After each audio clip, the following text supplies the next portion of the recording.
All right. Well, Merry Christmas, everybody. Yeah, thanks. How about one more round of applause for Zach here, playing some lovely Christmas melodies.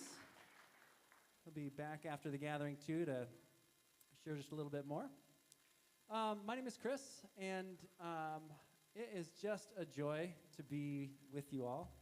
And one of the fun things about being together around Christmas time is getting to sing some lovely carols and whatnot. And we're hoping to do a fair amount of that today all together. So we're just going to let things be kind of light and fun. And we'll start things off with some dreams of that white stuff out there. You know, we're hearing Zach's jazzy rendition of Walking in a Winter Wonderland, and we've got some of that in here too. So we'll have some words up on the screen. Feel free to sing along as you feel like it. You can stand up, you can dance, you can move as you feel it. But I think, you know, especially this year, it's kind of strange, right? Looking out there, and we don't quite get a particularly white Christmas, but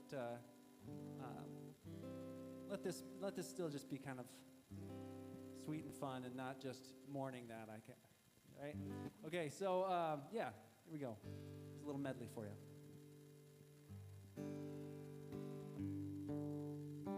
I'm dreaming of a white Christmas, just like the ones I used to know, where the treetops glisten and children listen to hear sleigh bells in the snow. I'm dreaming of a white Christmas with every Christmas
Monty singing over here.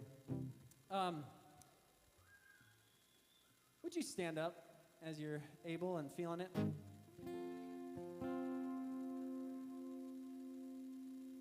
Be good to sing this together. This is a little bit more of a traditional carol, I guess, but I don't know. I've got some churchy baggage and whatnot about some of these carols, but we're just gonna have fun with it. All right? Don't think too hard about it, and just enjoy the sweetness of being together and sing these carols. As Hark the Herald Angels Sing.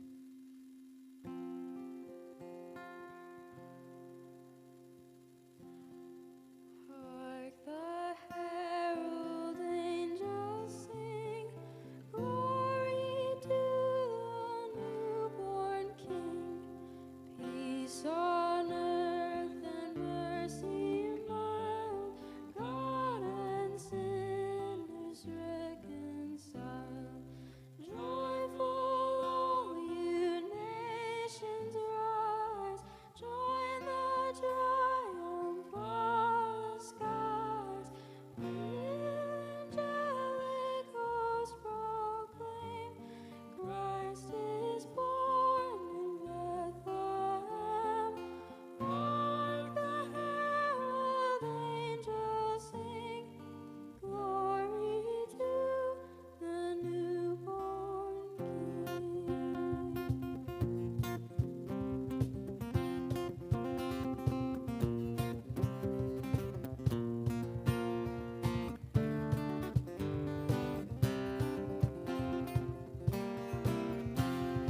Christ my highest heaven adored, Christ the everlasting Lord. King in time, behold him come, offspring of a virgin's womb. Veiled in flesh, the Godhead see, hailed incarnate deity, pleased as man with us to dwell. Jesus our Emmanuel. Hark the herald angels sing, glory to the newborn King.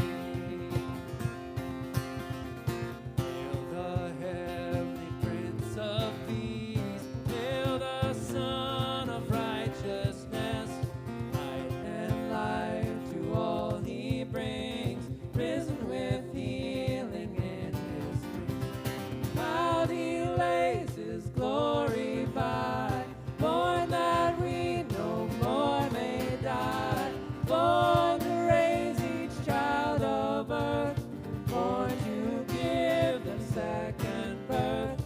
Hark the herald angels sing, glory to the newborn King. Hark the herald angels sing, glory to the newborn King.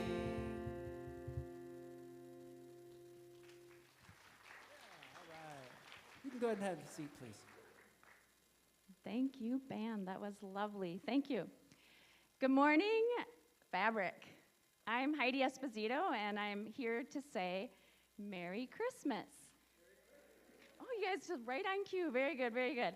And now let's take a big breath together. Because I imagine when people heard the words Merry Christmas, we had a bunch of different feelings going on, right? Maybe some of you got a little wiggle of excitement because you're ready for people and a gathering and food and, you know, maybe presents or something like that. Some of you might have felt a twinge of stress because there's still things to do, or, you know, we just feel more stress right now, right? And maybe some of you felt a little bit of sadness or grief or loneliness. That's real at Christmas time too. Maybe some of you felt a little grumpiness because somebody drug you to Fabric this morning and you weren't really sure you wanted to come. But no matter what you're feeling this morning, you are all welcome. So welcome to Fabric Christmas today. And I think we should just maybe say Merry Christmas one more time. And I want you to look around, because somebody here is probably feeling the same thing that you are. And we're connected by those feelings and by those stories and by being here together. So one more time, 1, 2, 3, Merry Christmas. Kids, I'm so glad you're here today, and a Merry Christmas to you too. If you haven't found the baskets yet, there's some baskets over there with some bags with some goodies for you for during the gathering today. Use what you want, and then return the bags and whatever you don't use back to those baskets on your way out. After the gathering today, don't leave right away, because I walked past some really delicious cookies on my way in this morning. So we're going to have a cookie feast, so stay for that. And if you haven't figured out, there's coffee and tea and water at the table there. And kind of down the hallway, there's some bathrooms, and if you follow the signs, there's also a gender-neutral bathroom, which also includes a changing table, which is kind of nice too. So hopefully that's all the housekeeping things that I need. If you didn't get one of these, this is called the Sunday paper, and I think there's some over at the welcome table, and maybe if you raise your hand, someone will bring you one. And inside the Sunday paper, oops, sorry about that. There's a communication card, and I encourage you to fill that out. Let us know that you're here today. And then on the back side, let us know what you thought about today. Give us your feedback, share your joys, share your sorrows. We take those in every week and spend time over the concerns of our community, so feel free to do that. There's also an offering envelope, and we appreciate any support you have to give Fabric to help us do the work that we're doing. And a little bit later, some white baskets will travel down your row, and you can just plop both those things right in the basket. On your Sunday paper, a couple things I just want to note. One is the chili cook-off happening next week right here. And there's going to be 8 different chili cooks. It's going to be delicious. You can put your vote in for which one you think is your favorite, and we'll see which cook comes out on top. But there's not only chili, there's prizes and all kinds of fun, and all the proceeds are going to support Full Cycle. And I encourage you to look up Full Cycle and find out the amazing work they're doing here in Minneapolis. And also, tonight at 9 p.m., if you haven't had your fill of Christmas gatherings, we are going to gather on the 12th Avenue Bridge, which crosses over the Minnehaha Creek. And there will be just a informal gathering. We'll gather there and spend a few minutes together to mark this day.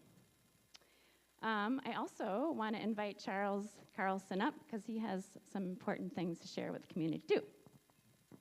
All right, thank you. Merry Christmas, everybody. You might remember me as the guy who keeps talking about the transition. Well, we have another great update on the transition, so we're so excited to be ready for you all to meet Ian McConnell, who is the candidate for the next lead pastor of Fabric after Greg retires next month. So Ian is extremely enthusiastic about Fabric, and everybody who's met him so far, are extremely enthusiastic about Ian. So we're very excited for that. He's excited to meet you. He's excited to share Fabric's story. In your packet, there's a tiny sheet of paper, or it's a regular sheet of paper, and you've become much larger, that has a bunch of details in it. There's even a QR code that you can scan to learn more. I feel like QR codes have really made a comeback. So on here, you see there's a couple dates. January 4th, in person, we are getting together at the Fellowship Hall at the Southside Commons, where Fabric's office is. So the theme of this party is church basement. There will be folding tables. There will be folding chairs. We actually could use, if you have a really good bar recipe, if you're really good at making bars, write it on your communication card, because I want to ask you to help out with that. that'll be in person. Ian will be there with his wife. We'll rotate around and have a chance to meet folks. The next night, Friday, January 5th, we're doing a remote, a virtual, a Zoom-based meet and greet. You'll have to bring your own bars to that one, decide what theme you want for yourself. And then on Sunday, we would vote after the gathering. So important days coming up, and it'll be really fun, and we'll have a great time with it. So you all are the final decision maker and the only decision maker on calling a new pastor, and we're excited for you to take on that responsibility on January 7th. Thank you, Charles. All right, let's center ourselves and kind of get ready for what's next. I would like everyone to take hold of your thumb and hold it in your hand. And if you're holding your hand like this, your thumb is closest to you. And I feel like when I have those feelings of anxiousness and sadness, loneliness, grumpiness that are maybe taking up too much room in me, being thankful is one way that I have to sort of push those feelings into the back seat so they're not taking up so much of my life. So I want you to hold your thumb, and I want you to imagine something that you're grateful for about yourself. Maybe one of your strengths, maybe something you did this week.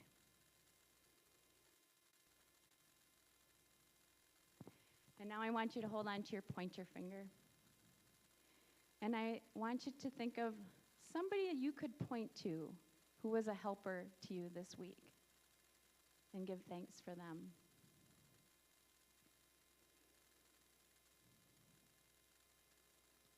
Now hold on to your middle finger. It's the tallest one, and sometimes our challenges feel really big, don't they? So I want you to think about something that felt especially challenging this week. And tell yourself, I can do hard things, and be grateful for that.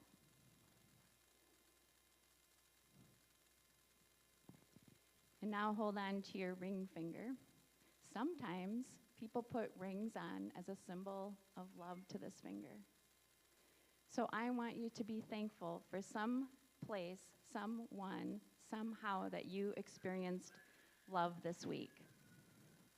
And be grateful for that. And then take a hold of that pinky finger. It's your smallest, right?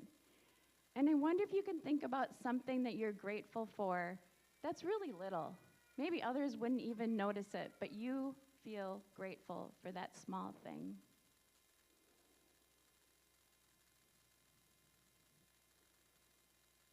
And then I want you to put your whole palm on your heart and take a breath.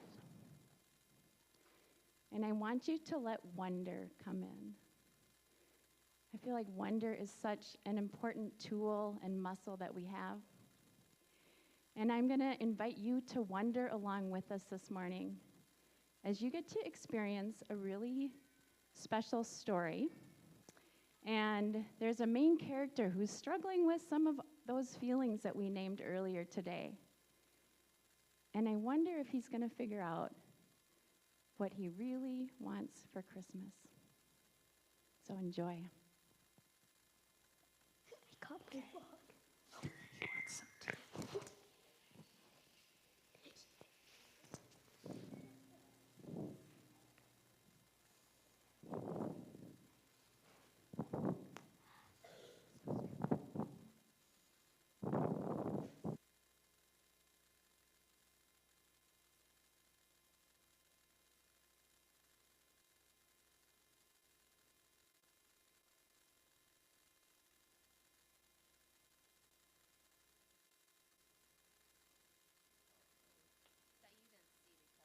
I didn't see it. You never put it on there. Hold on, babe. I'm talking to your mom right now. I said I don't want to go to this thing in the first place. Okay, but it's been on the calendar. I don't No, care what's been on the calendar. You know what? You had 4 different things on the calendar for It today. matters. Yes, that's why we have a calendar in the first place that sits on the fridge. And I'm in front obliged to of do both of us. everything that you put on there. I mean, it's There's not, color-coded. you don't even ask me if Your it's something I color want to is do. Blue, mine is purple, Marlo's is green. So do you know what color is our family color? I know what the colors the mean. red I don't one. need you to It's a talk to very me about important colors, okay? color. You know what? Go to this party. I have to take a walk. Are you for real? Yeah, I'm going out. I'm taking a walk. Okay. Yeah, okay, bye.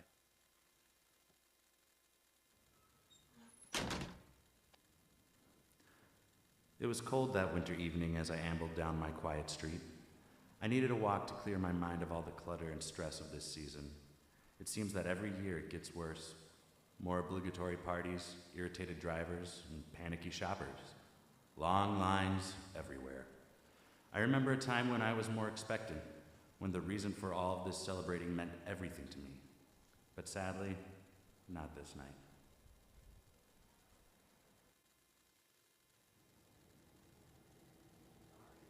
We're not gonna get that for Christmas. It's too expensive, and you already have enough toys. But I want it. I really want it. I'm not taking another step unless we go back and get it right now. No, we're going home. Quit making a scene. Let's just get this Christmas thing over with. Frankly, my cynicism troubled me. And when I'm troubled, I take a walk. Even if it's near midnight, even if it's cold, even if there are still things to be done. The hour was late, and stray flakes of snow twirled in the air. From windows and trees, the lights of the season sparkled on the falling snow like stars aching to beam brightly on this dark night. Turning up my collar, I pulled my jacket tighter. That kind of cold finds its way through most any opening. As I walked, I saw them out of the corner of my eye. Oh, how cute. Mary, Joseph, and the baby Jesus in the Cooper's front yard. Oh, shepherds, sheep, wise men, obligatory cow. Didn't mean to leave you out. I nearly kept walking. After all, these nativity scenes are everywhere. You can buy them in any size. Ornament, coffee table, mantle, and of course, yard size. But that night, and I'm not sure why, something caused me to turn my head and linger. I stopped to look at them for a while, as one would stand in front of a Rembrandt painting in a museum. I must admit, it felt somewhat odd and awkward. After all, grown-ups don't pause and stare at yard manger scenes. For some reason, that night, that moment, I felt I should be there, to witness something, to see. I folded my arms and I looked, obedient to this mysterious nudge. Feeling a bit self-conscious, I found myself talking to the figures. Mary, you are always pictured in blue. Neatly pressed. Your face has got a look that's so smile and so pleasant. Really? Your dainty hands are folded as you gaze adoringly at your child? I thought you were supposed to be Mary Poor, practically desperate. Not Mary Poppins, practically perfect in every way. And Joseph. You're in brown. It's fitting, really. You're an necessary but unimportant character. Your vacant expression and your neatly trimmed beard, they make you all the more unnoticeable. Look, everybody else has something discerning about them. The shepherd's crook, frankincense, gold, myrrh, the flower. You've got brown. And then there's you. Little baby Jesus, the star attraction. The smile from ear to ear, wrapped up in some perfect white fabric, swaddled, I think, is the appropriate Christmas term, swaddled. What kind of infant has such an unearthly smile? Are you really that happy? You look like you don't even need to be swaddled, or held, or nursed, or cuddled. I went on about the figures in the manger scene, but you get the picture. You know them well. You probably even know where each one is positioned in the stable. The shepherds go there, the cow and the sheep over there, the wise men there, and there. I imagine you, too, are accustomed to their presence. You remote, untouchable figures from some impossible past. I don't get it. You're a nice idea, but more of the product of a sentimental holding on to of the past rather than anything that makes sense today. Kind of like this whole Christmas thing. Why don't I like you?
After that abrupt and irreverent thought came to me, I half expected the ground underneath me to open up and swallow me whole, or a bolt of lightning to descend with a flash and a snap, leaving a little pile of smoldering ashes that used to be me. I closed my eyes and waited for the end. Thankfully, neither the heavens nor the ground opened, so I continued my gaze. And then something happened. Something I frankly don't expect you to believe. I heard a noise coming from Mary's direction. Who's that? This is not me. This is not real. Please listen to me. My clothes aren't this clean, nor this brilliant shade of blue. They are blue faded by the dust of a long journey to Bethlehem. They smell of my sweat and the mule whose back I rode upon. My blue is stained with red, the blood of birth. It's soiled by the dung of a stable floor. And my face, my real face, is blemished. I am a teenage girl. My brow is furrowed from worry. Worry about this baby. Worry about tomorrow. What will Herod do? Will he find us? And my eyes are red from tears of pain. I am so lonely and afraid. This is my first baby, and my mother is not here with me. This is not who I am. I am real. Please let me be real. Her words, both gentle and moving, reached inside of me so deeply, I could barely breathe. And when I was catching my breath, I heard a deeper voice coming from Joseph's direction. You were wrong about me, too. This is not me. This is not real. Please, listen to me. Listen. Really listen. I am not the quiet, simple character you make me out to be. My eyes are not vacant. Hours ago, they were full of fire when I grabbed the innkeeper's shirt and said, "Don't you tell me that there's not some room somewhere." And he found a place for us. I have the responsibility of looking after this family. It was hard enough just marrying me. But now, a baby. We are strangers here. I have no idea if we will be able to return to my shop. And if we can't, how will I provide for us? I may look like just a stand-in, but if I cannot find a way to care and provide for the three of us, I fear what may happen. My mind is a blur of worry, determination, awe, and love. I am am the keeper of this light, and I will keep him safe. You are wrong about me. This is not who I am. I am real. Please, let me be real. His words soaked into me like the evening's cold. I felt like I'd been blind to the truth around me and was awakening to something true. Around here, I guess. Hold on. Hey, I'm sorry to bother you, but the battery in my car is dead, and I'm supposed to be on the other side of town. It won't start. Would you mind giving me a jump? I don't have my car here. I don't think I can. You know what? Forget it. It's fine. Worthless. It's not any help either. I don't know what I'm going to do. I felt kind of cheap. Yeah, I didn't have my car, but it was in the garage only a couple 100 feet away. That's when I heard a cry.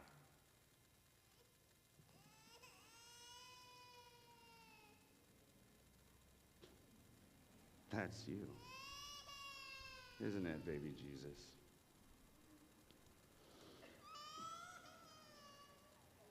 You're not enjoying the cold night or the prickly straw. No. You need warm, swaddling clothes. You're hungry, and your eyes are red from crying, aren't they?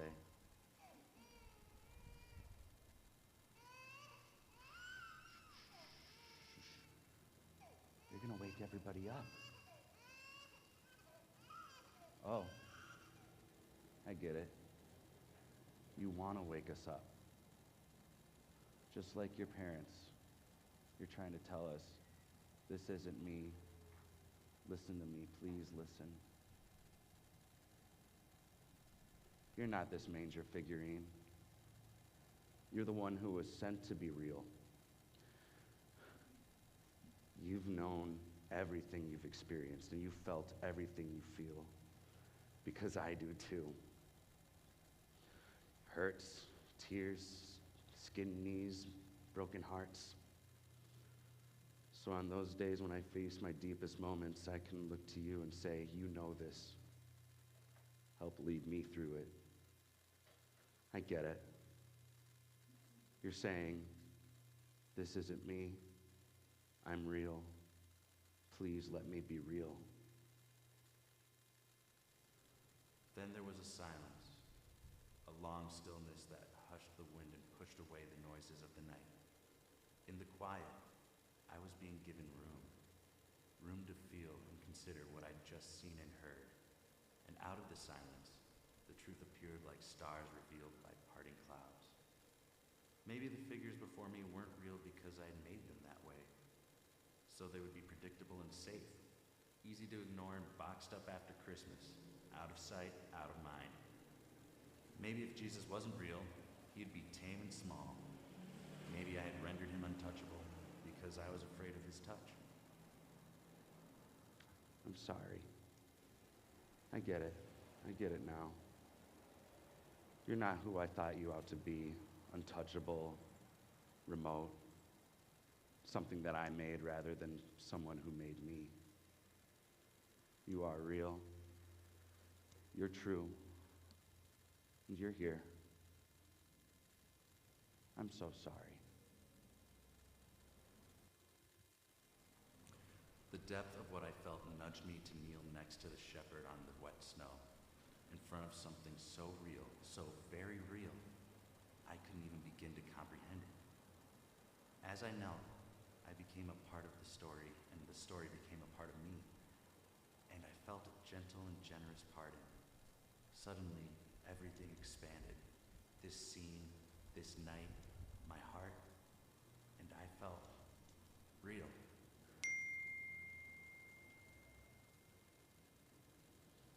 You know, I think I do like you. And I think you like me too.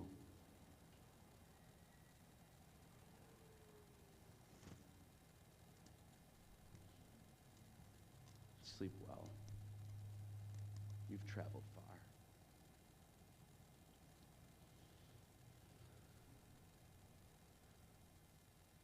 Then a low, regal voice came from one of the wise men. He whispered as if he was aware that Jesus was sleeping. We, like you, were drawn to this place and have journeyed to come here to see what you have seen. And what you have seen is what this world has been waiting for. And from a shepherd standing behind Joseph, I heard another quiet voice. Once you hear the angels sing, you will never be the same.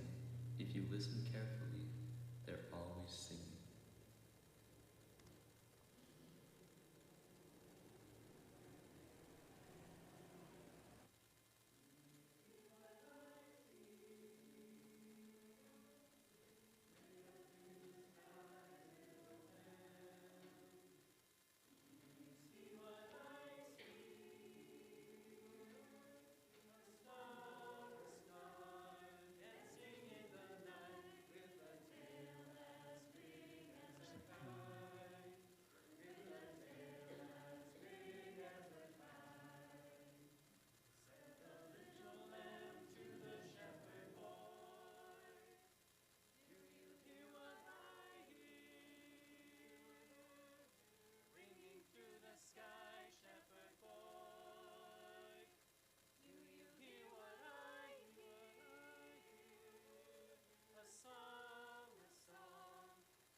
Shepherd boy to the mighty king. Do you know what I know? In your palace warm, mighty king. Do you know what I know? A child shivers in the cold. Let us bring him silver and gold. Let us bring silver and gold, said the king to the people everywhere. Listen to what I say. The Chinese people everywhere. Listen to what I say. The child, sleeping in the night, he will bring us goodness and light. He will bring us goodness and light.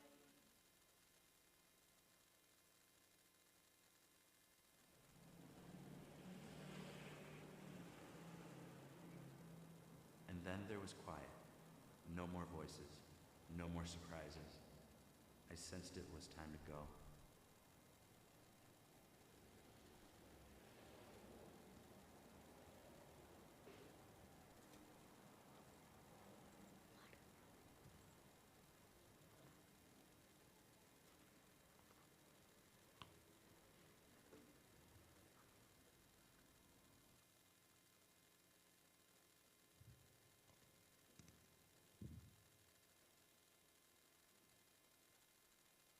This walk had become a journey I didn't want to end.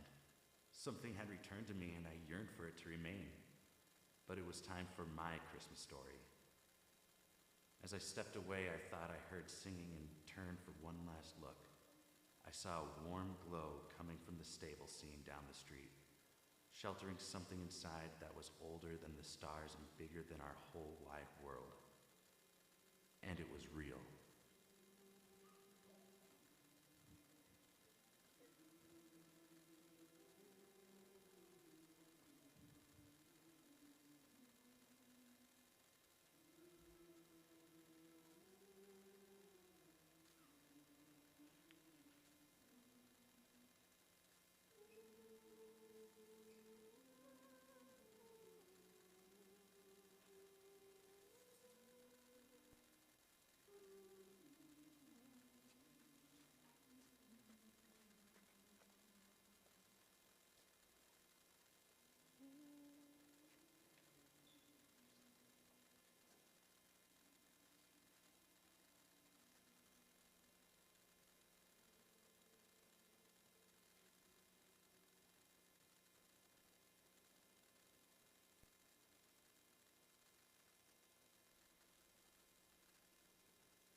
Just give him a round of applause for Nathan there. That was fantastic. And all the people who worked on this. I would imagine you might be wondering what that little girl came and whispered to him at the very end, and maybe what he discovered in the little box that he received and hung on the tree there. Well, you'll all get to figure that out a little bit for yourselves, because there are people handing out these boxes right now. That's your cue, box hander elders. And actually, there's a slightly different version of it for kids. It's a little bit more appropriate for them. Who's got the kids one? Do you have those? Okay, so Tia has those. So make sure kids get these. So to have one for everybody in your family. Take it home and sometime today, tomorrow, find a few quiet moments and open it up, see what's inside, and maybe respond to it. Hang it on your tree. Hang it somewhere special for yourself. Also, while that commotion's going on, these white baskets are here, and you can pass those on. We really do like to hear from you. Those white cards or communication cards. Let us know what's going on in life, thoughts, ideas, questions you have, certainly prayer concerns.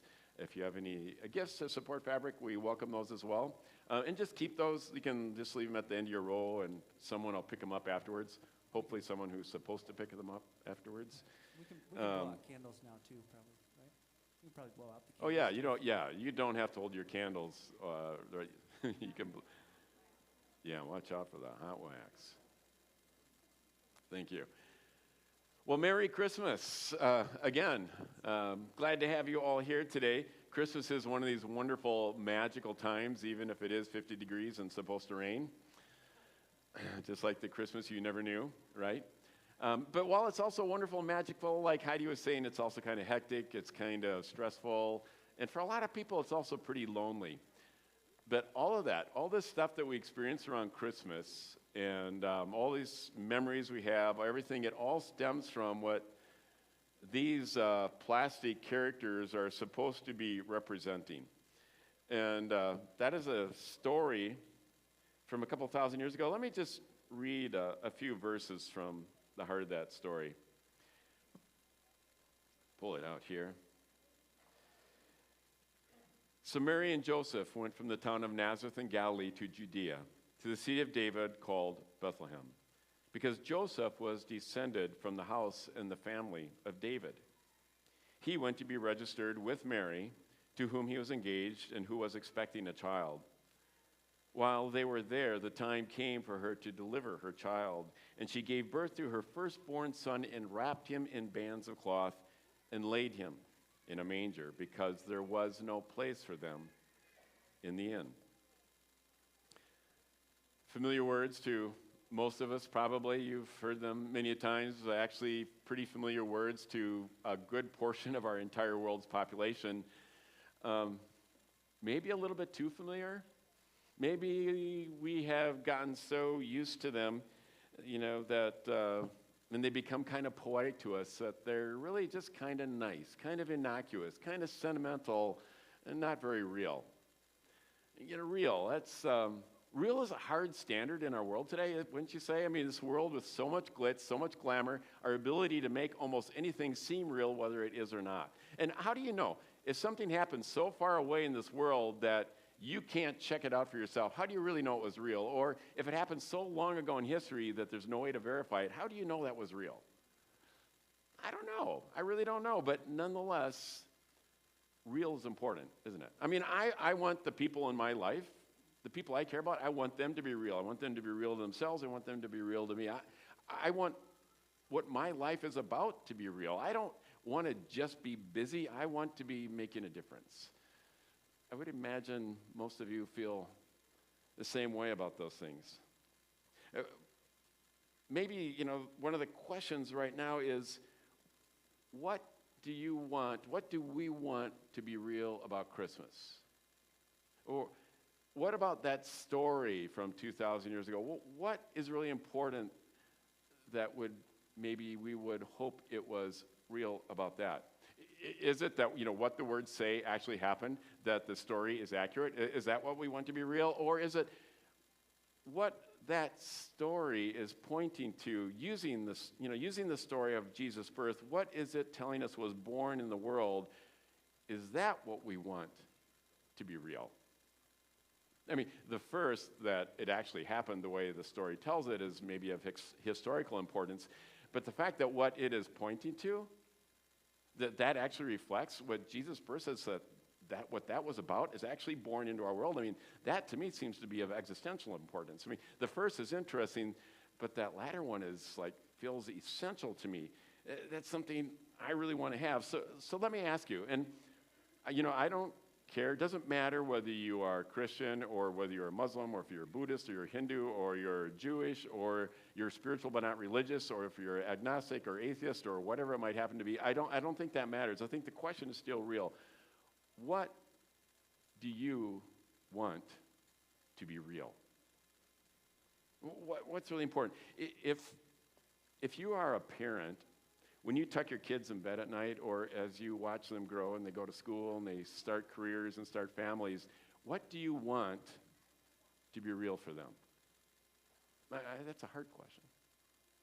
What do you want to be real for you when you look at your own life and your own future? I mean, you look at all the efforts that you are doing every day to put together a life, and then you look at the world and you see polarization, you see brokenness, you see the threats of war, the threats of climate, and all that sort of stuff. And you take that all in and, like, what do you hope might be real in the midst of all that kind of stuff that's going on around you?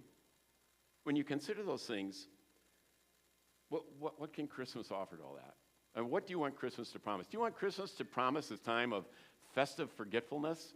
This plunge into excess so you can momentarily have a break from all of your worry and all those endless demands that you have? Or do you want Christmas maybe to be promising something else was real?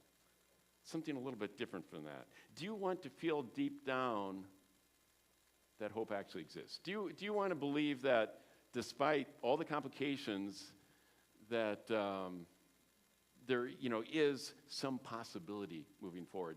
Do you want to feel that there is goodness without measure and its simple and its innocent power just are not going to be conquered? I don't know about you, but I have been that guy that Nathan was playing, and had his experience, minus plastic figures talking to me at night. I have tromped off into the dark, disillusioned, cynical, ready to give up on it all, and I'm the pastor, right? I'm the guy who it's not supposed to happen to. Yeah, right. Just let me tell you, do not ever follow a spiritual leader or spiritual teacher who says they don't have those experiences, okay? Because we all do. But while I've had those experiences, and that, they're so tough, at the same time, something has always, sooner or later, called me back. And it isn't that I was supposed to believe something. It isn't because something long ago in history. It's because of something right here, right now. It's you. It's people like you who work imperfectly but persistently to create a community like this where we don't do this to service ourselves. We do this to challenge ourselves to grow and to give back to this world. To weave our lives more deeply, more broadly with others. And it's not just here. I see it in the hearts of people everywhere. And despite, all the noise, all that loud noise that is out there that wants to drown things out and it cannot be ignored, nonetheless, there is that hope. There is possibility. There is goodness that just will not give up. And I choose to believe that. I choose to believe in that. Not because I'm naive, not because I'm just an idealist, but because I know that what I choose to believe in is what I will see in the world. And what I see in the world is what will be real to me, and that is the world that I will then try to create. And I think that makes a lot of difference. I think that's what Jesus' birth 2,000 years ago was meant to be pointing to. And I think that is what is being asked to be born in your life and in my life today and tomorrow and the next day and the next. May it be so. So, as you're doing that, reach out with love. And reach out for love, too. But find those people around you that are hurting, that are lonely, and make them family. Let them know they belong. Welcome them. And if you're one of those people that need that, I mean, and face it, every one of us has some hurting and some lonely stuff in us. Well, reach out with hope to others and ask for the help, ask for the support, ask for the connection that you need. Because this is something we can do together. And when we do, there is a lot of joy in all of it.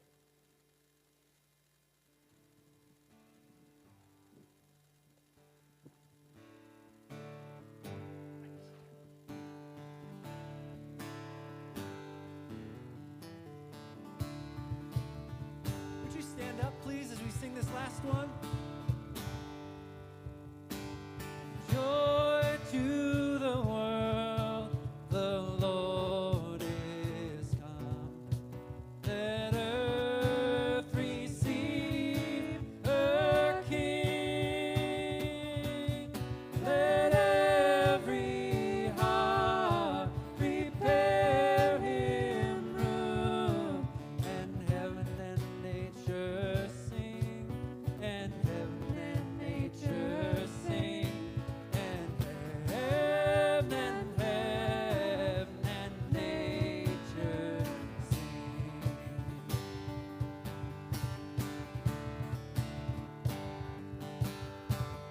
Joy to the earth, the Savior reigns.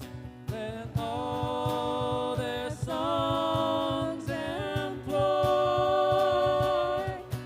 while fields and floods, rocks, hills, and plains repeat the sounding joy. Repeat the sounding joy. Repeat, repeat the sounding joy.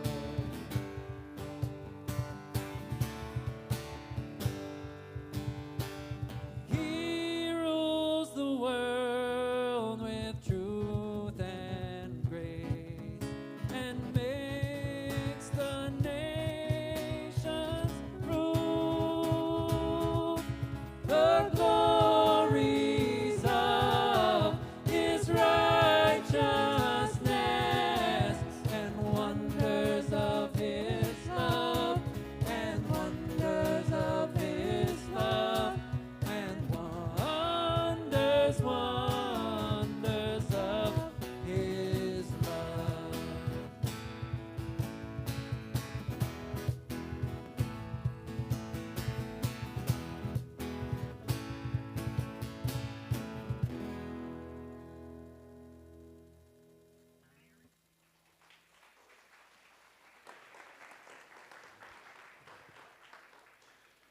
So you don't even need to sit down. You guys can have a fantastic Christmas. We will be seeing you. Come join us next week for our chili cook-off. A great way to be Fabric and to support this amazing, life-changing work that Full Cycle is a part of and have a lot of fun at the same time. So bring friends and family. And we have cookies up in front of you. So they are waiting for you to have personal visits with them. You can bring baskets down there if they wouldn't mind doing that. And there's coffee left over. And if you want to find out more about the Chili Cook-Off or buy raffle tickets for some of the great prizes, see Melissa over there. Am I missing anything? No? All right. Merry Christmas.